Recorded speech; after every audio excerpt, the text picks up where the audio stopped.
And welcome everybody to week 2 of Pick and Roll. I am your co-host Deacon Long, along here with my partner Cameron Petty.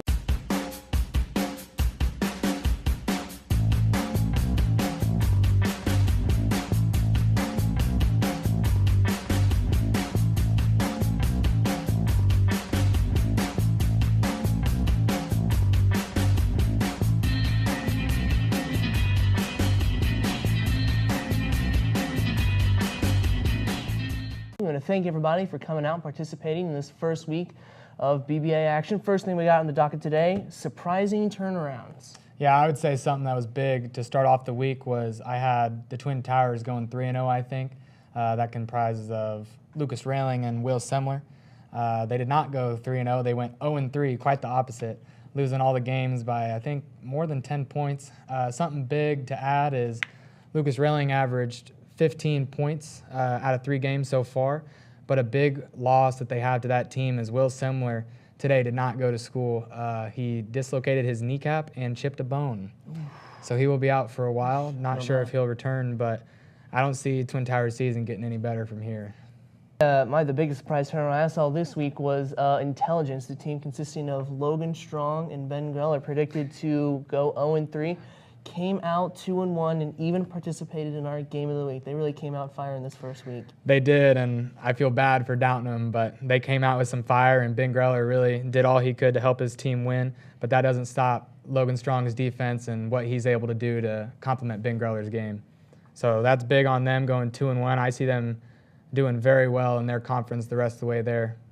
Another thing is Slenderman, who I did not also think would do too hot.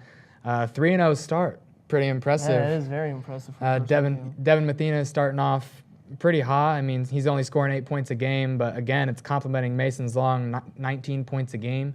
Last year, Devin obviously had Cody Mathena. They got knocked out first round of the playoffs by last year's MVP, Jake Keith. So Devin picking up Mason Long, who's quite a valuable asset to the team, is huge this year. So starting off 3-0, I think they can have a really good season finishing out. Yeah, and often, even though the scoring is a little bit different, that's actually probably as close to scoring averages you're going to get, 8 and 19 points a game. Usually you see like 20s and then like 2. Yeah, that's true. Interesting to see that they're able to play off each other like that. I agree. Another surprising turnaround was Jam, the #1 team in the league that was ranked going into the preseason polls. They actually went 0-3. Mick, however, Jake Keith's partner, did drop 23 points in a loss. But sadly, Jake Keith is retiring after last weekend because of hurting his thumbs and risk of injury. He wants to focus on track and be ready to play football at Indiana Wesleyan. So best of luck to Jake Keith, but hopefully Mick can turn around that 0-3 and still have a pretty good season. Yeah, we'll see what happens.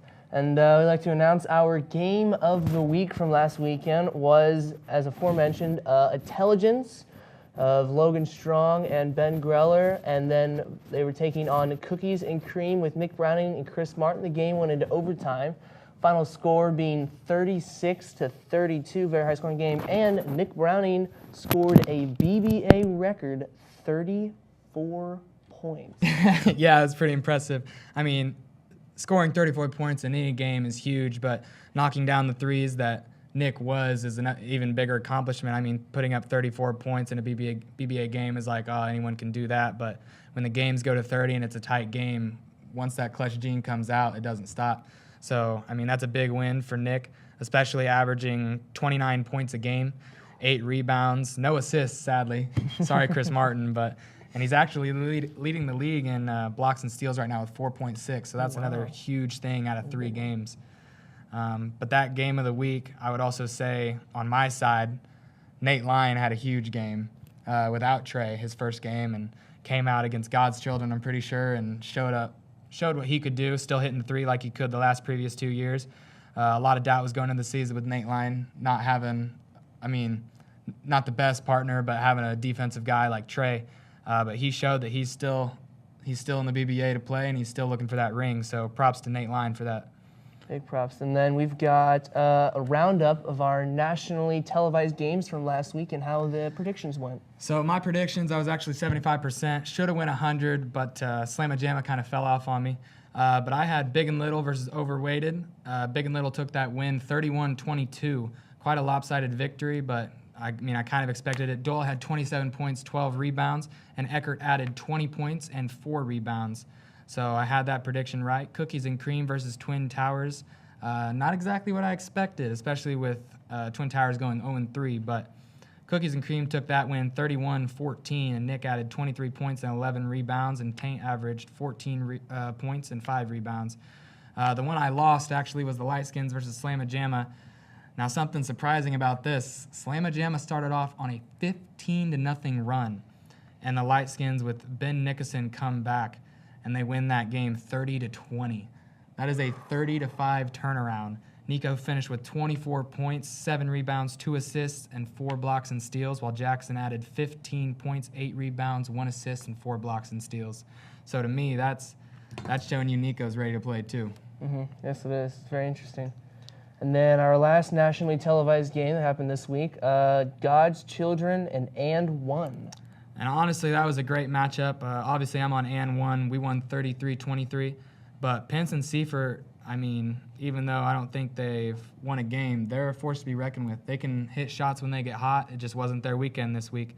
But I added 25 points and 11 rebounds, and Pence added 15 points, 3 rebounds, and assists. But like I said, Ben and Matt are a force to be reckoned with. I think they're going to be good in the future. Yes, I do agree well. And then the upcoming nationally televised games this week, we've got Cookies and Cream currently standing at 3-0, and they're going to be taking on Big and Little, another 3-0 team. Matchup of the undefeateds here this week. Who's going to be the team that will remain undefeated? I mean, this will be big. Doyle obviously averaging 28 and Nick Browning averaging 29. They're both right there leading the pack in our league with points per game. But, I mean, Doyle's 6'5", and Nick's about 6 foot. But the thing is, I think if Cookies and Cream can get hot and Nick Browning can do what he did last weekend, they're going to take the win 32-28 over top of Big and Little. That's just how I see it.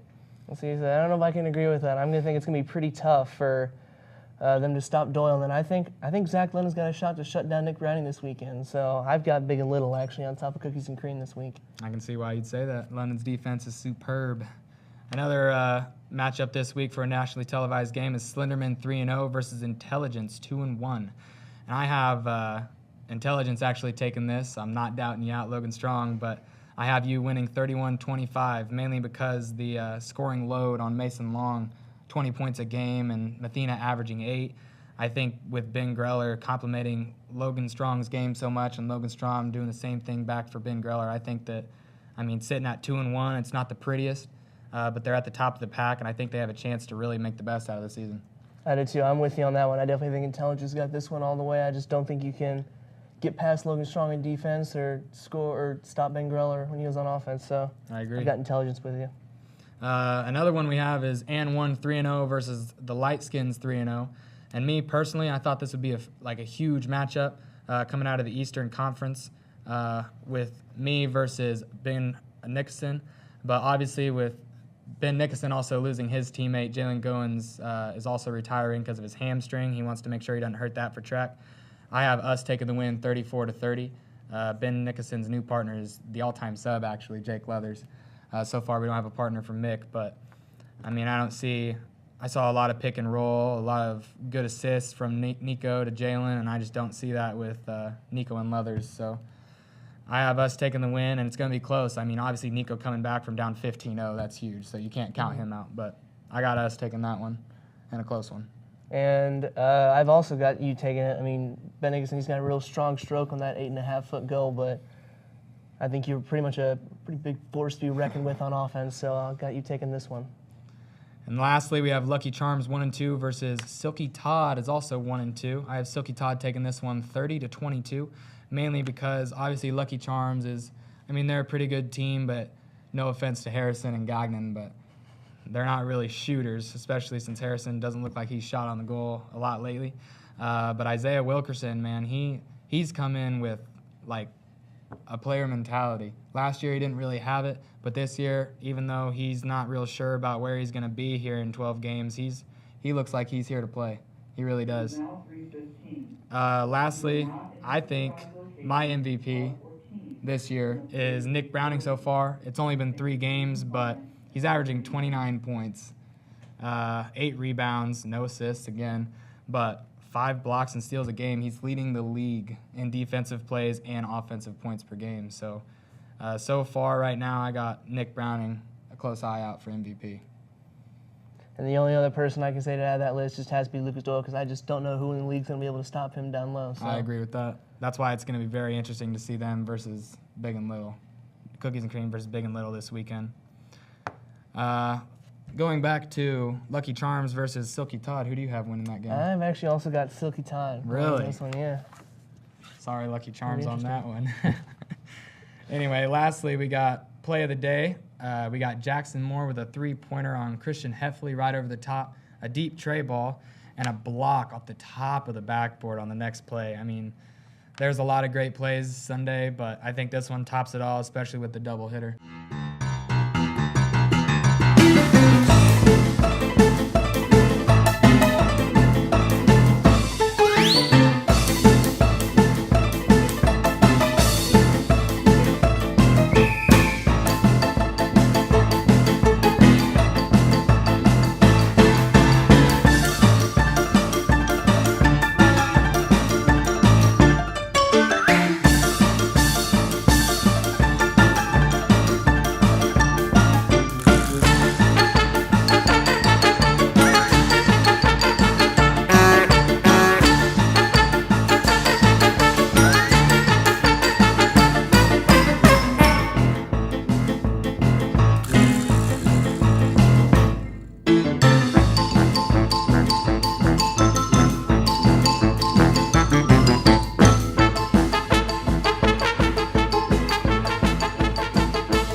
That is all we've got for you today, guys.